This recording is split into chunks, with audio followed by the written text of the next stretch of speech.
Assalamualaikum warahmatullahi wabarakatuh. Tidak ada manusia lebih dicintai Allah daripada Sayyiduna Muhammad. Bahkan tidak ada makhluk lebih dicintai Allah daripada baginda Nabi besar Muhammad. Dan ini adalah sesuatu hal yang telah Allah Subhanahu wa ta'ala sampaikan, bahkan melalui firman-firman-Nya tersirat maupun tersurat, tertulis maupun secara maknawi. Orang yang faham Al-Quran, mempelajari Al-Quran, yang memiliki sambungan ilmu dengan baginda Nabi besar Muhammad sallallahu alaihi wasallam, membaca Al-Quran dengan terang, dengan jelas bahwasanya Al-Quran penuh dengan puji-pujian Allah kepada baginda Nabi besar Muhammad, dengan bahasa-bahasa cinta Allah kepada Sayyiduna Muhammad, bahkan melebihi nabi-nabi yang lain. Para ulama mengatakan nabi-nabi yang lain Allah panggil dengan namanya masing-masing. Allah berkata kepada Nabi Adam, "Ya Adam, askun anta wa zawjukal jannah." Allah berfirman kepada Nabi Allah Nuh, "Ya Nuh, uhbit bisalamin minna." Allah berkata kepada Nabi Yahya, "Ya Yahya, hudil kitaba biquwwah." Allah berkata kepada Nabi Isa, "Ya Isa ibn Maryam, a anta qulta linnasi ittakhiduni wa ummi ilahaini min dunillah." Semua nabi-nabinya Allah kalau mau panggil, panggil aja namanya, kecuali Nabi besar Muhammad. Emang biasa tuh orang kalau sayang sama orang panggilan khusus, punya panggilan istimewa. Seorang istri yang menyayangi suaminya atau sebaliknya suami yang menyayangi istrinya akan memanggil istrinya tersebut atau pasangannya dengan panggilan khusus. Demikian pula dengan Allah Subhanahu wa ta'ala ketika panggil dengan Allah Subhanahu wa ta'ala panggil Nabi Muhammad dengan gelarnya. Kata Allah Subhanahu wa ta'ala, "Ya ayyuhan nabi, inna arsalnaka syahidan wa mubasyiran wa nadhira, da'iyan ilallahi biidni wa sirajan munira." Dipanggil dengan gelarnya, wahai seorang nabi. Ya ayyuhar rasul, balligh ma unzila ilaika min rabbik. Wahai seorang utusan, wahai utusan Allah Subhanahu wa ta'ala. Dipanggil dengan gelarnya. Atau terkadang Allah Subhanahu wa ta'ala memanggilnya dengan panggilan kesayangan, tergantung dari keadaan Nabi pada saat itu. Kayak seorang ibu, seorang ayah yang mencintai anaknya, ngelihat anaknya lagi mainan boneka beruang misalnya gitu, dia akan panggil anaknya dengan panggilan anak beruang, kesayangan. Saudaraku sekalian yang saya muliakan, Nabi dibegitukan oleh Allah Subhanahu wa ta'ala. Kata Allah, "Ya ayyuhal muzammil." Wahai yang sedang berselimut. Allah kayak ngelihat Nabi Muhammad selimutan, lucu gitu. Allah sayang sampai ketika menghitobi, berdialog, memanggil Nabi Muhammad, Allah panggil dengan ya ayyuhal muzammil. Pernah suatu ketika Nabi Muhammad gemeteran, kedinginan, menggigil, hingga kemudian beliau menutupi tubuhnya. Allah Subhanahu wa ta'ala memanggilnya, ya ayyuhal mudaththir. Wahai yang sedang menutupi dirinya, wahai yang sedang kelungkupan untuk nutupin dirinya.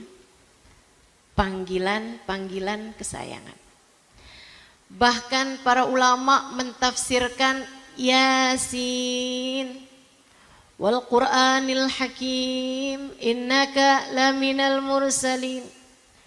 Yasin, kata para ulama, itu adalah panggilan khusus Allah kepada baginda Nabi besar Muhammad sallallahu alaihi wasallam, yang artinya adalah kependekan dari panjangnya ya Sayyidal Mursalin, wahai seindah-indah utusan, wahai semulia-mulia Rasul, wal Qur'anil Hakim, demi Al-Quran yang mulia, innaka laminal mursalin.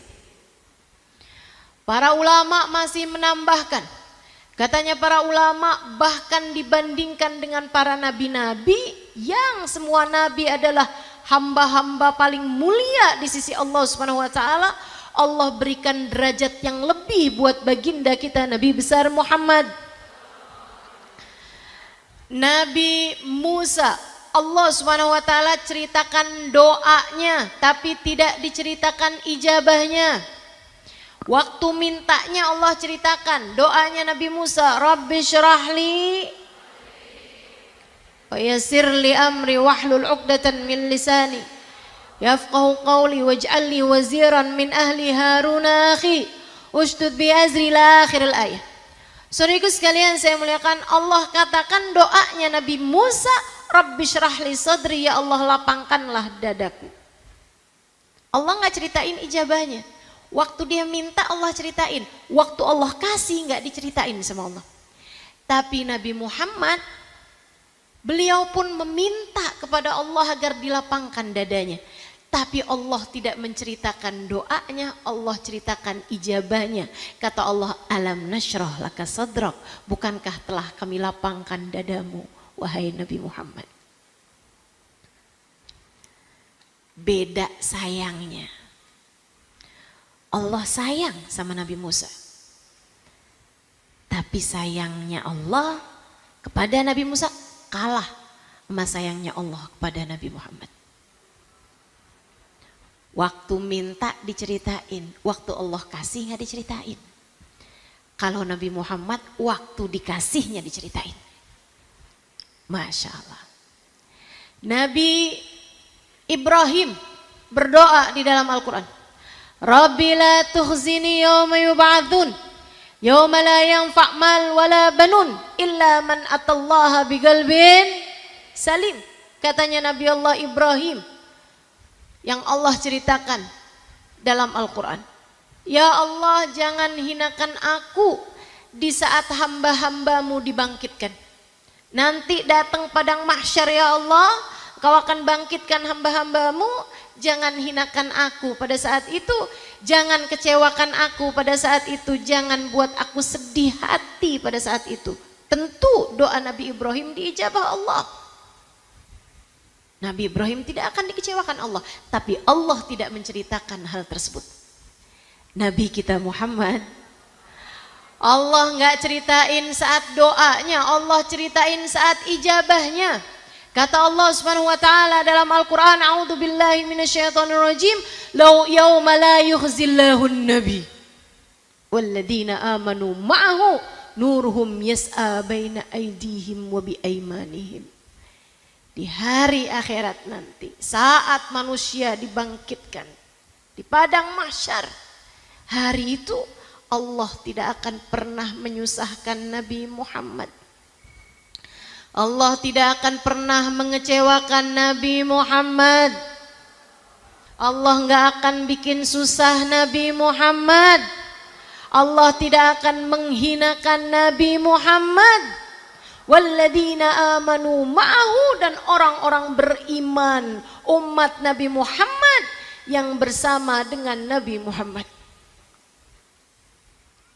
Saudariku sekalian yang saya muliakan, Allah cintanya sama Nabi Muhammad luar biasa. Ayat-ayat Al-Quran penuh berisi puja-puji Allah kepada Nabi Muhammad. Saudariku sekalian yang saya muliakan, maka aneh sekali kalau orang mempelajari Al-Quran kemudian membid'ah-bid'ahkan cinta kepada Nabi Muhammad. Ia bahkan inti penciptaan semesta. Aneh sekali kalau orang mempelajari Al-Quran kemudian dia tidak merasakan betapa setiap kalimat, setiap ayat, setiap surat yang Allah Subhanahu wa taala bagikan kepada kita sekalian penuh berisi tentang cinta Allah kepada baginda kita Nabi besar Muhammad sallallahu alaihi wa ala alihi wa sahbihi wasallam. Saudariku sekalian saya muliakan, kurang apa Allah cintanya sama Nabi Muhammad sampai Allah menceritakan tentang dirinya. A'udzubillahi minasyaitonirrajim. Bismillahirrahmanirrahim. Innallaha wa malaikatahu yusalluna 'alan nabi ya ayyuhalladzina amanu sallu 'alaihi wa sallimu taslima. Sesungguhnya Allah dan segenap malaikat-malaikatnya bersolawat kepada Sayyidina Muhammad. Sesungguhnya Allah dan segenap malaikat-malaikatnya bersolawat kepada baginda kita Nabi besar Muhammad. Terus ada orang yang ngaku paling ahli Quran, membid'ah-bid'ahkan solawat kepada Nabi Muhammad. Al-Quran mana yang kamu pelajari? Al-Quran ayat berapa yang kamu pelajari? Al-Quran dari lisan siapa yang kamu pelajari? Bahkan saudariku sekalian yang saya muliakan, tidak masuk di akal saya orang ngafalin Al-Quran tapi nggak punya rasa cinta sama Nabi Muhammad. Dia lupa Al-Quran turun di hati Nabi Muhammad. Dia lupa Al-Quran turun kepada Sayyidina Muhammad. Al-Quran kita adalah surat-surat cinta Allah buat Nabi besar Muhammad. Innallaha wa malaikatahu yusalluna 'alan nabi. Sungguhnya Allah dan segenap malaikat-malaikatnya bersolawat kepada Nabi Muhammad. Ya ayyuhalladzina amanu, wahai sekalian orang yang beriman. Yang gak beriman gak hai. Yang gak beriman gak diajakin solawatan. Makanya kita lihat nih, yang mau solawatan gak semua orang Islam. Karena Islam belum tentu beriman. Kita Allah mudahkan untuk membaca solawat.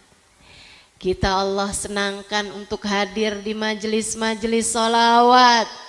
Kita Allah bahagiakan menghadiri majelis-majelis maulid. Bergembira dengan Nabi besar Muhammad. Pertanda Allah Subhanahu wa taala telah mengaruniakan keimanan dalam hati kita, insya Allah.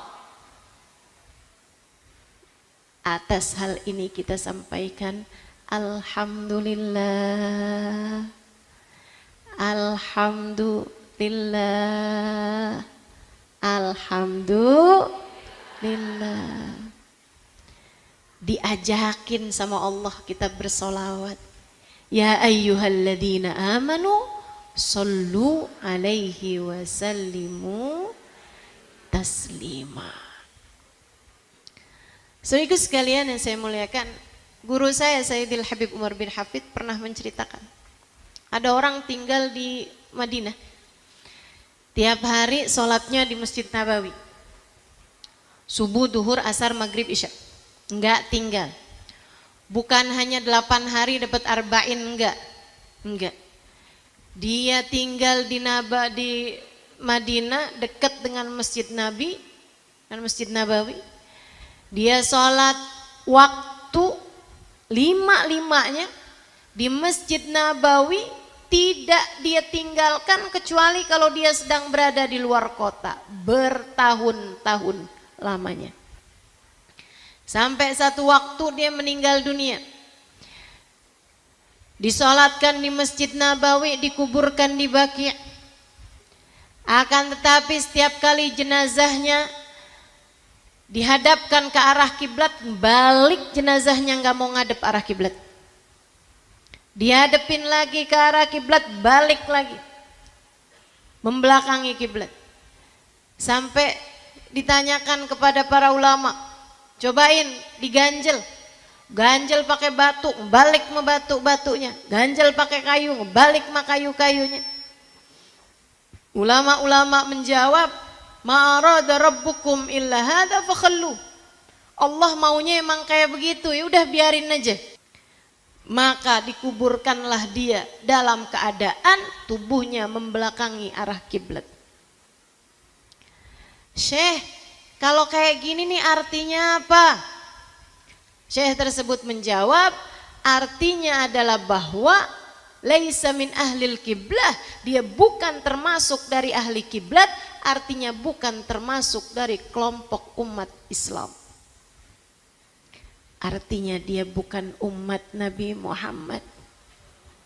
Artinya dia di sisi Allah bukan orang yang beriman.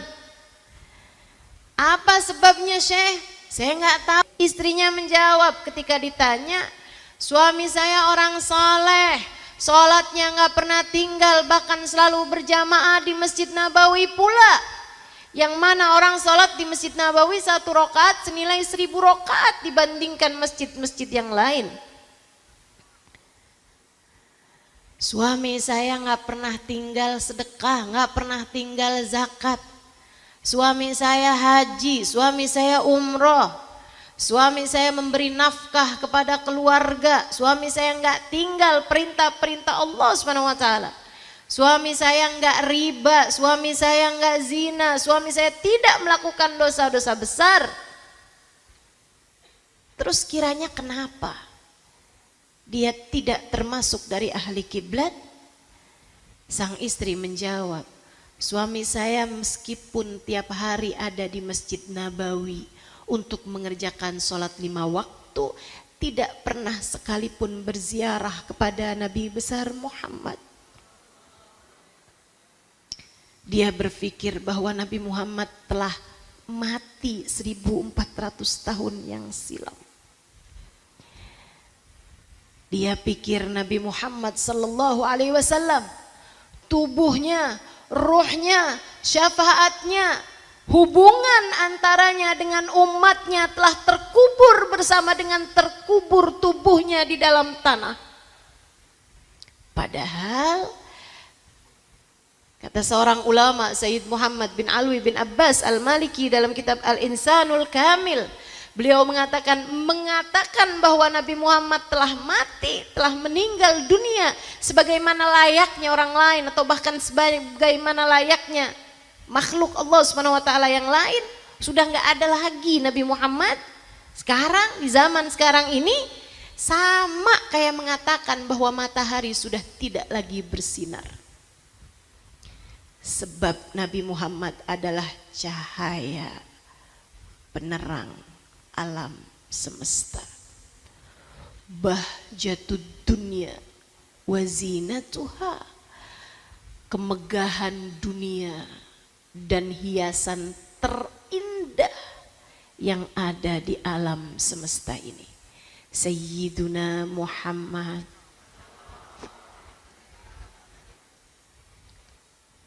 sallallahu alaihi wa alihi wasallam mempelajari Al-Quran, mempelajari Islam, tidak boleh lepas dari pengetahuan bahwasanya manusia paling tercinta di sisi Allah adalah bagindamu Nabi besar Muhammad.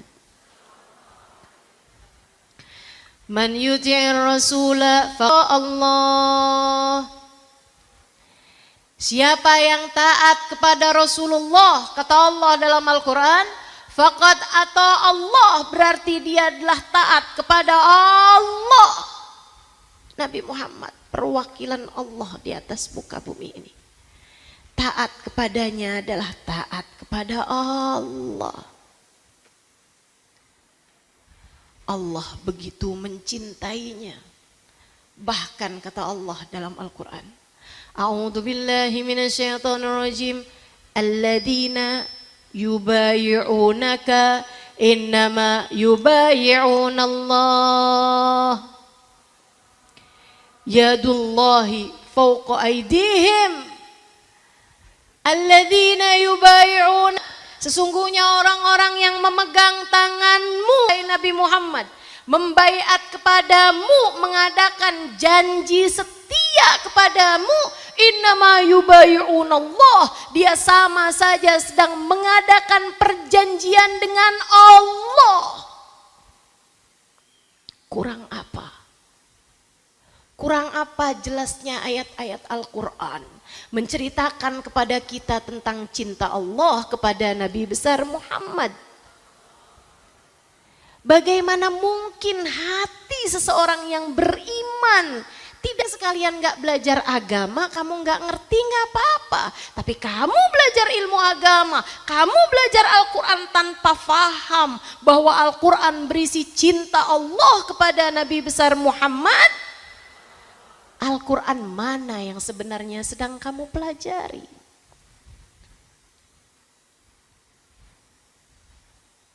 Saudariku sekalian yang saya muliakan, Allah bahkan mencintai apapun dan siapapun yang memiliki sambungan dengan Nabi Muhammad.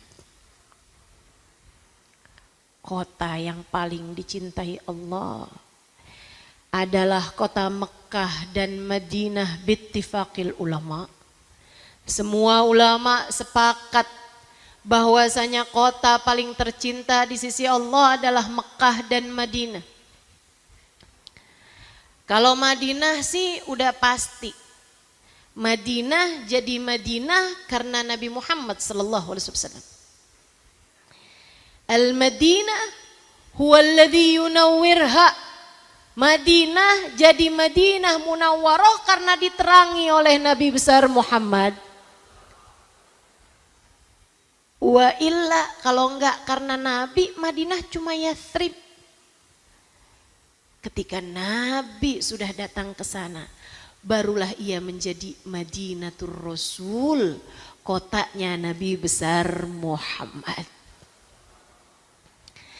Kalau Mekah mungkin karena ada Ka'bah, kalau Mekah mungkin karena ada Hajar Aswad. Tunggu, kamu baca Al-Quran bukan? Allah Subhanahu wa taala mengatakan dalam Al-Qur'an, a'udzu billahi minasyaitonir rajim. Bismillahirrahmanirrahim. La uqsimu bihadzal balad wa anta hillun bihadzal balad. Kata Allah Subhanahu wa taala, aku bersumpah atas nama kota Mekah. Tempat tuh atau kota atau apapun, kalau dijadikan sumpahnya Allah Subhanahu wa taala, berarti yang paling mulia di kelasnya. Yang paling dicinta Allah di kelasnya. Allah bersumpah atas nama buah-buahan, kata Allah, wattini wazaitun. Demi buah tin, demi buah zaitun. Itu dua buah itu yang paling dicinta Allah, dua buah itu yang paling mulia di sisi Allah Subhanahu wa taala. Duren kalah, rambutan apalagi, gak pakai jilbab soalnya dia. Saudaraku sekalian saya muliakan, apapun kalau dipakai sumpahnya Allah berarti yang paling mulia di kelasnya. Allah bilang, la uqsimu bihadzal balad, aku bersumpah atas nama kota Mekah. Sampai jadikan sumpah sama Allah, artinya kota Mekah menjadi kota yang paling mulia di sisi Allah Subhanahu wa taala. Kenapa? Apa sebabnya ya Allah? Karena Ka'bah kah? Bukan, sebabnya adalah wa anta hillun bihadzal balad. Karena engkau wahai Nabi Muhammad bertempat tinggal di kota Mekah. Karena engkau wahai Nabi Muhammad lahir dan besar di Mekah. Karena engkau wahai Nabi Muhammad dapat wahyu di Mekah. Karena engkau wahai Nabi Muhammad menghabiskan banyak umurmu di kota Mekah. Itu sebabnya para ulama-ulama mengatakan bahwasanya kota Mekah lebih mulia daripada Madinah ketika Mekah ditinggali sama Nabi Muhammad. Ketika Nabi Muhammadnya pindah ke Madinah, Madinah lebih Allah cintai daripada Mekah. Sebab masalahnya bukan tanahnya, Sebab masalahnya bukan langitnya, sebab masalahnya bukan gunung-gunungnya, melainkan masalahnya ada pada li ajlil ain qurratul madinah, karena sepasang mata yang tinggal di dalamnya. Matanya baginda Nabi besar Muhammad. A'udzu billahi minasyaitonir rajim. Bismillahirrahmanirrahim. Wa ma kana Allahu liyu'adzibahum wa anta fihim. Ini ayat cinta yang lain. Ayat cinta yang lain. Wa ma kana Allahu liyu'adzibahum wa anta fihim. Kami tak akan pernah menurunkan azab kepada satu kaum, wahai Nabi Muhammad, selagi engkau berada di antara mereka. Ada sekumpulan manusia, ribuan, bahkan jutaan sekalipun ada Nabi Muhammad di antara mereka, Allah tak akan pernah menurunkan azab kepada semua yang ada di tempat tersebut. Kurang cinta apa? Kurang cinta apa? Saudaraku sekalian yang saya muliakan, dan yang menyenangkan dari cinta Allah kepada Nabi Muhammad yang tersurat ataupun tersirat di dalam Al-Quran adalah ayat di mana Allah Subhanahu wa taala menceritakan, A'udzu billahi minasyaitonir rajim. Bismillahirrahmanirrahim. Wala sawfa yu'tika rabbuka fatarda. Wala sawfa yu'tika rabbuka fatarda. Wala sawfa yu'tik. Dan Allah akan terus-terusan memberimu, wahai Nabi Muhammad, fatarda, sampai kamu ridho, sampai kamu puas. Kamu akan terus diberi oleh Allah Subhanahu wa taala, sampai Nabi Muhammad bilang, udah cukup ya Allah. Terima kasih atas pemberianmu. Kapan itu? Nabi Muhammad bercerita, Ana awal manjawaz sirat. Aku adalah orang pertama yang melintasi jembatan sirat. Miftahul jannah biyadi wala fakhr. Kunci surga berada di tanganku dan aku tidak berbangga atas hal itu. Tak ada sesiapa pun masuk surga sebelum Nabi Muhammad, sebab bahkan kunci surga Nabi Muhammad yang memegangnya. Tapi Nabi Muhammad buka pintu surga, habis itu Nabi hanya berdiri, kata Nabi Muhammad, di samping kiri arsy. Bukankah engkau menyukai yang sebelah kanan dalam segala sesuatu, wahai Rasul? Kenapa engkau memilih mimbarmu berada di samping kiri arsy? Wa mimbari ala yasari arsyir rahman, kata Nabi Muhammad. Kenapa? Kenapa engkau memilih dipersiapkan mimbar dan engkau berdiri di samping kiri arsy Allah, bukan di samping kanan arsy? Sebab itu yang paling dekat dengan jembatan yang di bawahnya menggelegar api neraka Allah Subhanahu wa taala.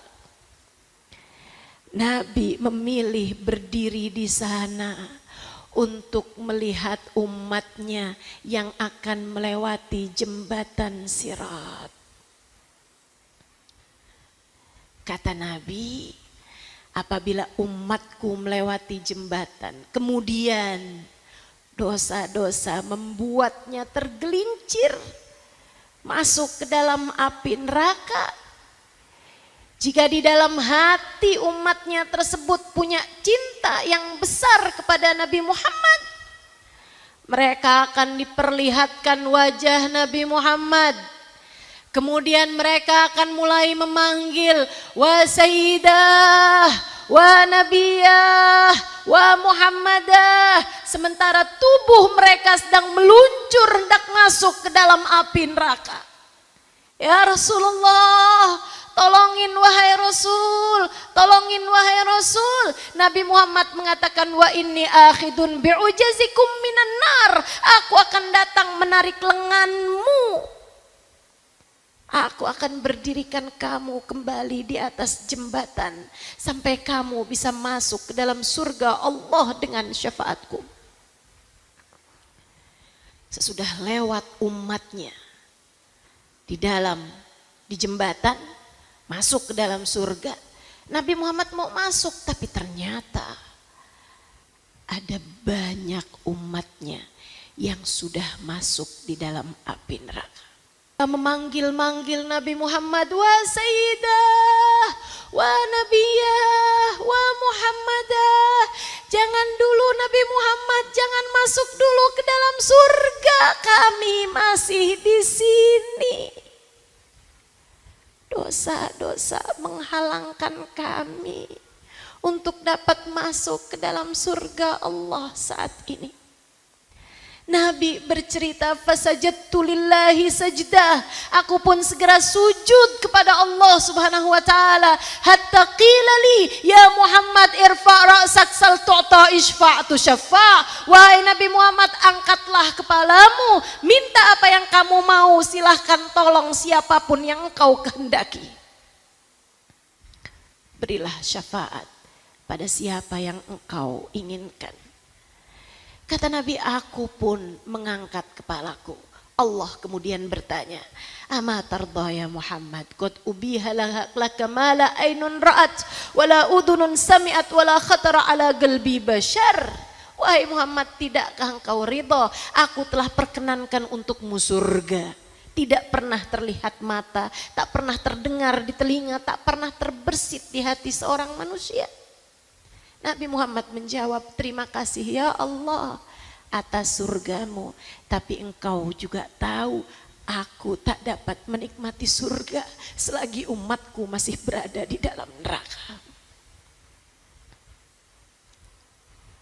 Allah kemudian mewahyukan kepada malaikatnya, wahai malaikatku, keluarkanlah dari dalam neraka orang-orang yang di hatinya memiliki sebiji khardal keimanan. Sebiji kacang hijau keimanan. Dikeluarkan mereka, gosong-gosong, dibersihin, dimandikan, masukin ke dalam surga. Mereka sudah akan bisa menikmati surga. Nabi Muhammad tidak demikian. Masih ada orang-orang yang berada di dalam neraka sementara mereka tidak memiliki sebiji kacang keimanan. Mereka memanggil-manggil Nabi Muhammad hingga Nabi Muhammad pun sujud kembali. Dan Allah kembali bertanya padanya, ya Muhammad irfa' ra'sak sal tu'ta isfa'tu syafa'. Hingga Allah keluarkan yang punya setengah biji kacang keimanan. Hingga Allah kemudian mengeluarkan yang memiliki setitik debu iman. Hingga Allah kemudian mengeluarkan siapapun dari umat yang mati membawa iman. Nabi masih akan terus sujud lagi dan lagi. Sampai memastikan seluruh umatnya berada di dalam surga Allah Subhanahu wa taala. Guru saya Sayyidil Habib Umar bin Hafid menceritakan, dari banyaknya yang disyafaati sama Nabi Muhammad, sampai iblis ikut-ikutan melongokkan kepalanya minta disyafaati sama Nabi Muhammad. Padahal kan dia yang gangguin kita selama ini.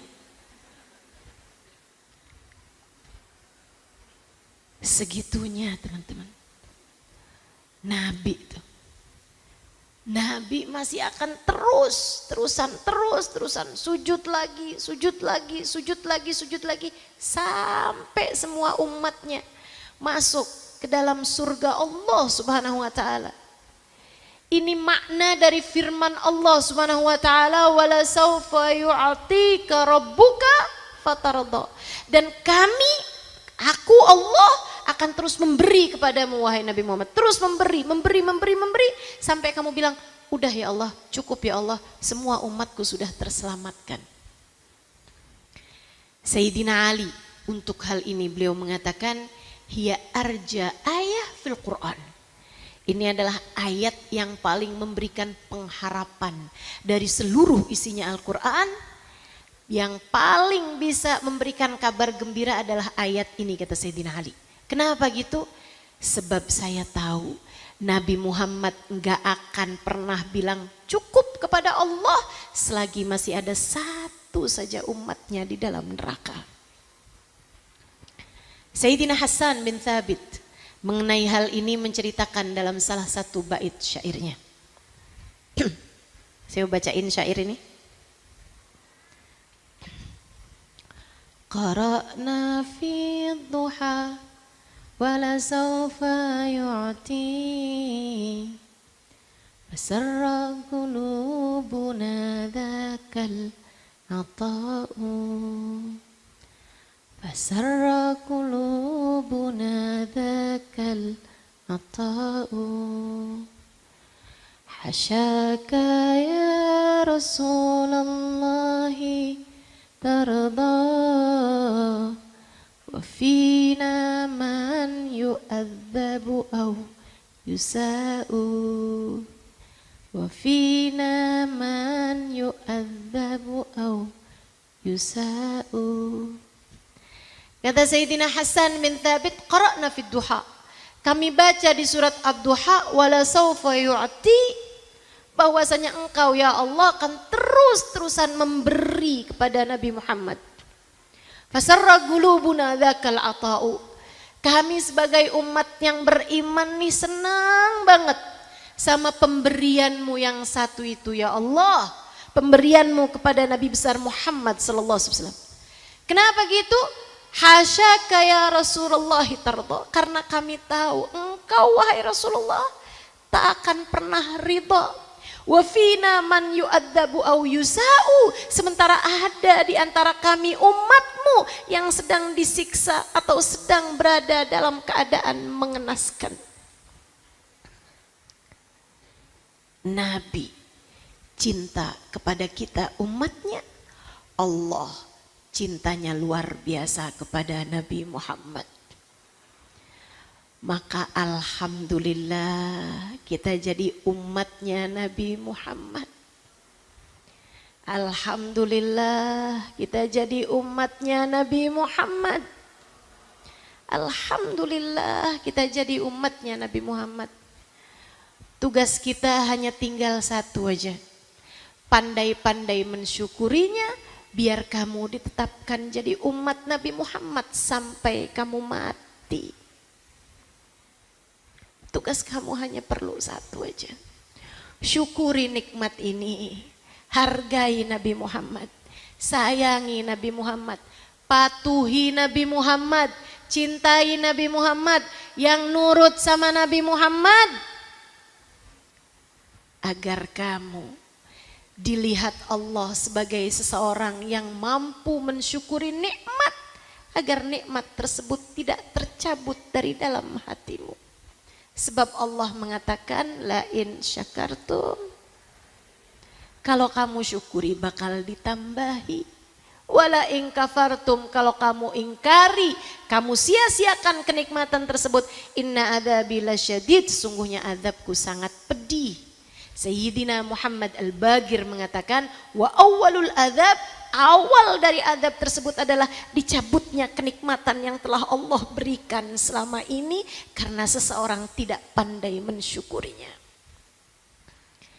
Kalau enggak nurut-nurut sama Nabi Muhammad, takutnya kita diusir dari umatnya Nabi Muhammad.